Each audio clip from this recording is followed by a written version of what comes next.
Hello everyone.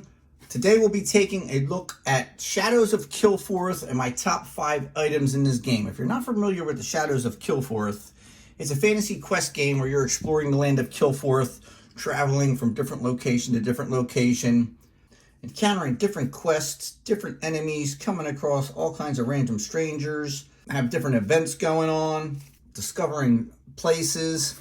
It's a really good exploration game. Let's get to the items. Get these out of the way. Honorable mentions come first. And our first honorable mention is going to go to the Wakizashi. This is an innate ability. It means you don't have to exhaust a card to use it. You automatically get +1 to your sneak value. And whenever a battle starts, your foe loses 1 hit point. And then if the foe doesn't have any hit points left, you skip the skirmish step.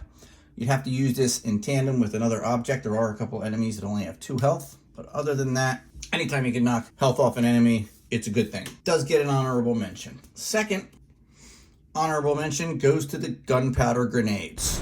It's a deep veil, which means you exhaust it. It doesn't have any stats, which you lose. But whenever a battle starts, your foe loses 1 hit point and rolls 1 less die this battle round. So, as you can see, along with the Wakizashi and the gunpowder grenades, you'd be able to knock off 2 hit points before the battle even starts. And if that defeats the enemy, you skip the skirmish step. In the skirmish step, you and the enemy roll your attack dice at the same time. So even if you defeat him, you'll still end up having to take wounds. So if you can skip that skirmish step, that's a bonus. Third honorable mention is going to go to the Jingasa. And I like the veil action here, where you can exhaust it and use it multiple times a game. But it gives you, you get to gain a rest action point. You can only rest in certain locations in the game, or you could just sacrifice it to prevent the loss of 1 hit point. You'd have to do that in a dire emergency, maybe to prevent yourself from becoming exhausted and having to go back to the Monoshoba Shrine. Other than that, you would really, me personally, use it for the rest action point. Those are my honorable mentions.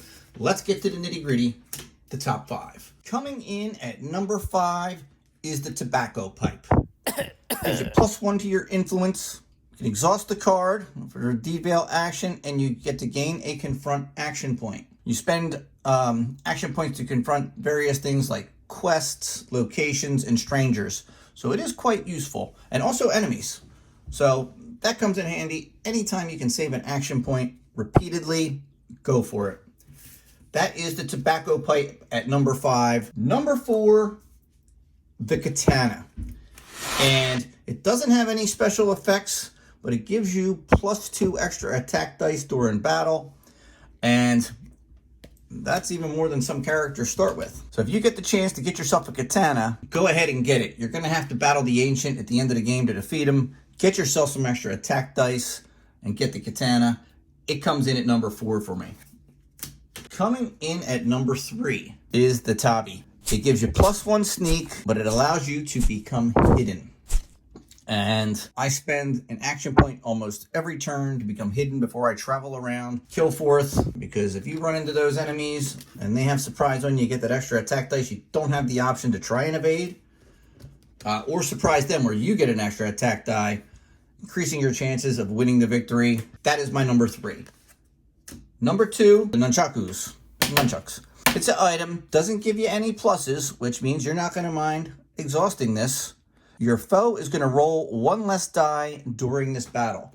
That's every round of the battle, not just 1 round. And that's why nunchucks for me is a number 2 item in this game. Seek it out, get it. Thank me later in the comments. And my first and foremost number 1 item is the rain cape. And that sounds quite simple, I'm sure. But this item is an innate ability. You don't exhaust it, and you get to ignore weather effects on the night cards, except for the placing of obstacles. And man, the weather effects in this game will have you cursing. So, number 1 item for me in this game is the rain cape. Hands down, it's not even close. Bam. If you've never tried the game, I highly suggest you go out and get it, man. It's a really good solo game.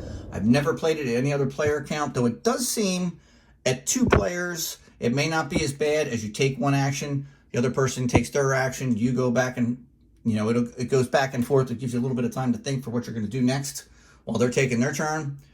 3 or 4, I don't know how it would play. Anyway, I'm rambling on. Number 1, the Rain Cape. Until next time.